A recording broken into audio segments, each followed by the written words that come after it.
တက်လိုက်ကြလိုက်ဖြစ်နေတဲ့ခရစ်တိုကြောင့်စိတ်ပြတ်နေပြီလားခရစ်တိုမှာစမတ်ကြရင်းနှီးမြှုပ်နှံသူများရဲ့အကျင့်ကောင်း၃ခုအကြောင်းကိုဒီနေ့ပြောပြပေးသွားမှာဖြစ်ပါတယ်ပထမတစ်ချက်ကတော့ DCA လို့ခေါ်တဲ့ Dollar Cost Averaging နည်းဖြစ်ပါတယ် DCA ဆိုတာကတော့ဈေးကွက်ထဲကိုအချိန်ကိုက်ဝင်လာဖို့စ조사ခြင်းမဟုတ်ဘဲနဲ့ငွေပမာဏတစ်ခုကိုပုံမှန်ရင်းပြီးတော့ဝယ်ခြင်းဖြစ်ပါတယ် Bitcoin ဈေးနှုန်းကဒေါ်လာ1သိန်းဒါမှမဟုတ်1,250,000ဖြစ်လဲအပတ်တိုင်းဖြစ်လာတိုင်းဖြစ်ပုံမှန်ဝယ်ယူခြင်းဖြစ်ပါတယ်ဝယ်ပြီးတော့ဒီတိုင်းပဲသိမ်းထားလိုက်ပါလှည့်မကြည့်နဲ့တော့ဒုတိယအချက်ကတော့ဘဝမပြတ်စေလောက်တဲ့ပမာဏကိုရင်းနှီးမြှုပ်နှံခြင်းဖြစ်ပါတယ်ခရစ်တိုဆိုတာအခုမှစပြီးတော့ပေါ်လာတဲ့ဈေးကွက်ဖြစ်ပါတယ် risk များသေးတဲ့ဈေးကွက်ဖြစ်ပါတယ်အမြတ်တွေကလည်းများနိုင်တယ်လို့ဆုံးရှုံးမှုတွေကလည်းကြီးပါတယ်တကယ်လို့ကိုယ့်ရဲ့ဘဝကိုပြတ်စေလောက်တဲ့ဆုံးရှုံးမှုမျိုးအထိတော့မလုပ်သင့်ပါဘူးညဘက်ကောင်းကောင်းအိပ်ပျော်နိုင်အောင်ဘဝမပြတ်စေလောက်တဲ့ပမာဏကိုပဲရှင်းပြီးတော့လုပ်ပါတတိယအချက်အနေနဲ့ကတော့ကိုယ်တိုင်လေးလာမှုပြုလုပ်ခြင်းပဲဖြစ်ပါတယ်လိုင်းပေါ်မှာဆယ်လီတွေပြောတိုင်းကိုမယုံပါနဲ့ကိုယ့်ရဲ့ငွေကိုဘယ်မှာရင်းနေတာလဲဆိုတာကိုနားလည်အောင်လေ့လာမှုသိချလုပ်ပါ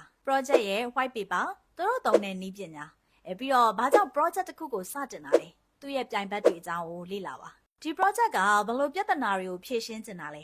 ဒီ project ရှိတင်သလားဆိုတာကိုကိုမေးပါဒီလိုအကျင့်ကောင်း၃ခုကိုကျင့်သုံးနိုင်မယ်ဆိုရင်လောင်းကျစ်ထပ်ပြီးတော့ကြာတိုင်းဝယ်တက်တိုင်းရောင်းသူတွေထက်ခရစ်တိုကနေငွေပိုရမှာသိကြပါတယ်